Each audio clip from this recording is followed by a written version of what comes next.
Australia series Rohit Sharma और विराट कोहली के international career की आखिरी सीरीज होने वाली है। जी हां, इस टाइम पर टीम इंडिया की तरफ से जो खबरें आ रही हैं वो बहुत अच्छी नहीं आ रही हैं और अगर रिपोर्ट्स की माने तो रोहित शर्मा और विराट कोहली को 2027 वर्ल्ड कप के लिए कंसिडर नहीं किया जा रहा है, जिसका मतलब साफ है कि एक और फॉर्मेट से ये आपसे दूर जाते हुए दिखेंगे, लेकिन वो इंडिया में फिर नहीं होगा। मतलब जब इन्होंने टी20 वर्ल्ड कप के टाइम पर अनाउंसमेंट की थी अपनी टी20 से रिटायरमेंट, तब वो बारबाडोस में थे। जब टेस्ट के रिटायरमेंट का अनाउंसमेंट हुआ तब इनको फेयरवेल नहीं मिला। इंडियन फैंस को पता भी नहीं था कि वो उनका आखिरी टेस्ट मैच है और इस बार जब वो ओडीआईज ऑस्ट्रेलिया में खेल रहे होंगे तब उनका आखिरी टूर्नामेंट हो सकता है और एक बार फिर से इंडियन फैंस को अपनी इंडिया की जमीन पर उनको आखिरी बार खेलते हुए देखने का जो सपना है वो बस सपना ही रह जाएगा। हां, उनको एक मोहलत जरूर दी गई है और उस मोहलत का नाम है विजय हजारे ट्रॉफी।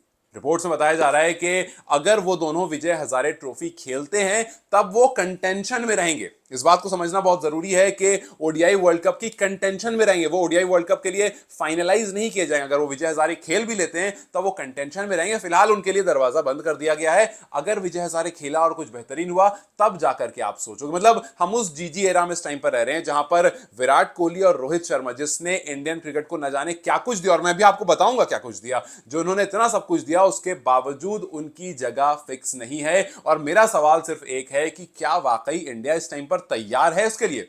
अब आप बोलोगे हाँ भाई बिल्कुल तैयार है, जब टेस्ट में कर लिया तो आखिर ओडीआई में क्यों नहीं कर सकते? वो इस वजह से क्योंकि आप एक बार उठा करके आईसीसी नॉकआउट्स देखो, पिछले 9 आईसीसी नॉकआउट जो इंडिया जीता है हर उसमें चाहे तो highest run scorer Virat Kohli थे या तो रोहित शर्मा थे। कोई तीसरा नाम नहीं था, कोई तीसरा यंगस्टर नहीं था। चाहे तो रोहित शर्मा या तो विराट कोहली। आप सिंपल से मैं आपके सामने कुछ नंबर्स रखता हूं। 2025 चैंपियंस ट्रॉफी का फाइनल कौन था highest run scorer? Rohit Sharma 76 run. आप देखो उसी चैंपियंस ट्रॉफी के सेमीफाइनल में कौन था highest run scorer? Virat Kohli 84 run. उसी के बाद आप थोड़ा सा आगे बढ़ो, टी20 वर्ल्ड कप के फाइनल में कौन था highest run scorer? Virat Kohli 76 run, जो हम जीते थे 2024 का टी20 वर्ल्ड कप फाइनल। आप उसी टूर्नामेंट के सेमीफाइनल में देखो उस नॉकआउट में कौन था highest run scorer? It was Rohit Sharma 57 run. आप उससे पहले चले जाओ 2023 world cup semifinal, Virat Kohli का 117 रन, वहां पर भी हम वो मैच जीते। सो जितने आईसीसी नॉकआउट आप जीतते आए हो यही दोनों नाम है। 2017 थोड़ा और पीछे चले जाओ, चैंपियंस ट्रॉफी सेमीफाइनल जो इंडिया जीता था, कौन था उसमें हाईएस्ट रन स्कोरर?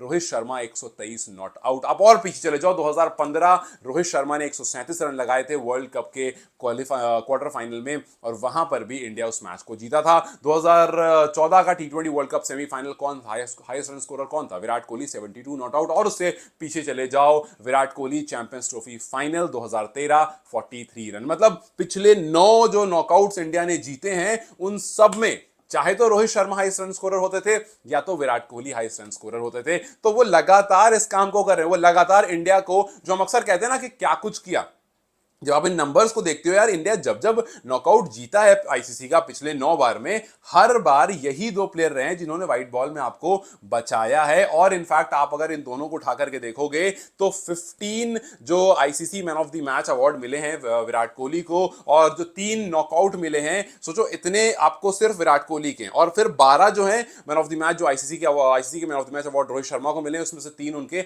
नॉकआउट्स के हैं। सो नॉकआउट में हर बार रोहित शर्मा और विराट कोहली ने ही इंडिया को बचाया। इनफैक्ट आप थोड़ा सा और इस स्टैट में थोड़ा सा और इन डेप्थ देखोगे तो 2023 वर्ल्ड कप फाइनल जहां इंडिया हार गया था वहां भी दोनों ने रन किए थे।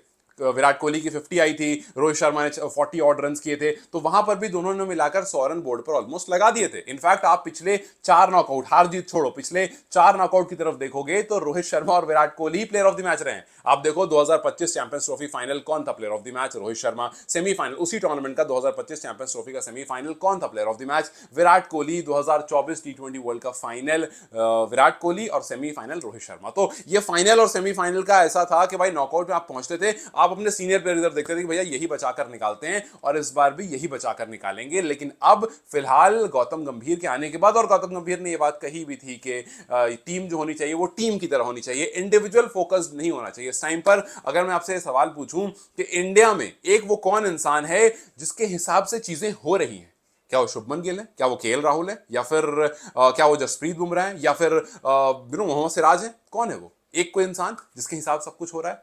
आपको जवाब पता है। खैर, ये रिपोर्ट्स थोड़ी सी बिलीवेबल इसलिए लग रही हैं और अच्छी सोर्स से आई है, दैनिक जागरण की रिपोर्ट है जो कि अक्सर बिलीवेबल होती है, और वो इसलिए क्योंकि इससे पहले जब इंग्लैंड सीरीज हुई थी वहां पर भी कहानी यही निकल करके आई थी कि इंग्लैंड सीरीज के लिए इन दोनों प्लेयर को कंटेंशन में नहीं रखा जा रहा है, और उसके बस कुछ दिन, जैसी ये रिपोर्ट आई थी उसके बस कुछ दिन के बाद दोनों का रिटायरमेंट अनाउंस हो गया था। तो अब जब विजय हजारे का आपको कह दिया गया है कि भैया अब जाकर विजय हजारे खेलो जो कि इस दिसंबर में होगा, तो हम आपको कंटेंशन में रखेंगे। अब आप सोचो कि वो दो खिला, आप अगर वहां पर श्योरिटी भी नहीं दे रहे हो कि भैया विजय हजारे खेलो तो आप टीम में रहोगे, आप ये कह दो कि भाई अगर आपके पास अभी मौका है, आप ऑस्ट्रेलिया टूर है, उसके बाद एक दो और ओडीआई है, फिर विजय हजारे, अगर आपकी फॉर्म नहीं अच्छी रही, अगर आपने अच्छा परफॉर्म नहीं करा, तो आप कंटेंशन से बाहर हो। सारी कहानी तो परफॉर्मेंस की ना, नहीं, यहां पर सारी कहानी ईगो की है, किसी पर्टिकुलर इंसान के ईगो की सारी कहानी है, और इस वजह से ये फैसले लिए जा रहे हैं क्योंकि आप जो अच्छा खिलाड़ी, जो खिलाड़ी परफॉर्म कर रहा है उसको आप साइडलाइन कर रहे हो। ये बात बिल्कुल भी समझ में नहीं आ रही है। खैर, अब देखना बस ये है कि जिस तरह से इंग्लैंड टूर से पहले हमने एक खबर सुनी थी, क्या उसी तरह से ऑस्ट्रेलिया टूर के पहले भी हमें खबर सुन लेंगे, खबर कुछ इस तरह की कि ऑस्ट्रेलिया टूर हमारा आखिरी टूर होगा, या फिर ऑस्ट्रेलिया टूर के बाद हमें खबर सुन लेंगे कि ऑस्ट्रेलिया टूर ही हमारा आखिरी टूर था, या फिर कुछ हो सकता है जहां पर चीजें थोड़ा नॉर्मलाइज हो जाए। लेकिन अफसोस इस बात का जरूर रहेगा कि यार दो बड़े खिलाड़ी जिन्होंने इंडियन क्रिकेट टीम को इतना सब कुछ दिया, ऐसी सक्सेस पर इंडिया को लेकर गए, जिन्होंने नॉकआउट्स में अक्सर एक नहीं तो एक खड़ा रहा और टीम को वहां से बेल आउट करके निकालता रहा, इंडियन फैंस को तीनों में से किसी भी फॉर्मेट में इन प्लेयर्स को अपने सामने फेयरवेल देने का, गुड बाय कहने का मौका नहीं मिला। ये थोड़ी सी ऐसी चीज है जो शायद इंडियन क्रिकेट फैंस को खूब चुभेगी, बिकॉज आप इससे पहले बहुत सारे बड़े प्लेयर्स को देख लो, ऑलमोस्ट सभी को वो मोमेंट मिला है, चाहे तो टेस्ट में या तो ओडीआई में या टी20 में, जहां पर वो अपने हिसाब से इंडियन फैंस के सामने अलविदा उन्होंने कहा है, और पहले से बताकर इज्जत से कहे। यहां पर सारी कहानी है कि जो आपको उनसे निचोड़ना था आपने निचोड़ लिया, अब जो इज्जत आपको लास्ट में देनी है वो इज्जत उनको नहीं मिल पा रही है। सो इस तरह से अचानक से ये कहना कि भाई it's their time to hang their boots, या फिर ये कहना कि नहीं हम उनको फोर्स नहीं करेंगे कि आप छोड़ दो, आप रिटायरमेंट ले लो, हम बस ये कहेंगे टी20 आप ओडीआई वर्ल्ड कप की कंटेंशन में नहीं हो, तो भैया एक ही बात है ना, चाहे तो आप मुझसे ये कहो कि भाई इस कमरे से निकल जाओ, और या तो ये कहो कि यार आप इस कमरे में नहीं भी रहोगे ना तो भी ठीक रहेगा। तो उतना कोई बेशरम इंसान तो है नहीं कि आप ओडीआई वर्ल्ड कप की कंटेंशन से उनको निकाल दोगे और फिर भी वो वही जड़े रहेंगे। देखो, समझ में आता है कि शुभमन गिल की टेस्ट कप्तानी के बाद चीजें काफी ब्राइट दिख रही हैं इंडियन टीम के लिए, और आपके जो यंगस्टर्स हैं वो काफी रेडी दिख रहे हैं, और शुभमन गिल भी एज अ कप्तान जो है वो रेडी दिख रहे हैं। लेकिन कल को आप शुभमन के साथ भी यही करोगे, कल को शुभमन गिल 5 साल 8 साल 10 साल 12 साल बढ़िया खेल लेंगे, फिर उसके बाद ऐसी कोई मूवमेंट आएगा, कोई दूसरा यंगस्टर होगा, उसको कप्तान बनाने की बात आएगी, और शुभमन गिल को आप चुपचाप से बोलोगे भैया देखो आप ऐसा कंटेंशन में नहीं हो। तो ये जो मतलब मुझे समझ में आ रहा है कि भाई टीम है, अच्छी बात है कि आप इंडिविजुअल के लिए नहीं जा रहे हो, लेकिन जिसने 2 ही 3 प्लेयर होते हैं ना टीम के जो बहुत मतलब एक्स्ट्राऑर्डिनरी प्लेयर होते हैं, तो उनको एटलीस्ट आप इस तरह का अगर ट्रीटमेंट दोगे तो अच्छा नहीं लगेगा, बिकॉज ये कल को किसी के साथ भी होगा। So yes, as a team आप ये चीज सोचो, अच्छी बात है, फ्यूचर के लिए बहुत अच्छा है, लेकिन ये जो ट्रांजिशन का तरीका है, ये तरीका थोड़ा सा इंडियन क्रिकेट फैंस को इस टाइम पर अच्छा नहीं लग रहा है। टी20 बहुत अच्छे से वो निकले, उसके बाद टेस्ट नॉट सो गुड, और टी ओडीआई तो लोग उम्मीद करके बैठे थे यार कि ओडीआई में तो, टेस्ट में भी लोगों ने एक्सेप्ट कर लिया था क्योंकि फॉर्म अच्छी नहीं थी, टेस्ट में भी लगातार वो खराब परफॉर्म कर रहे थे,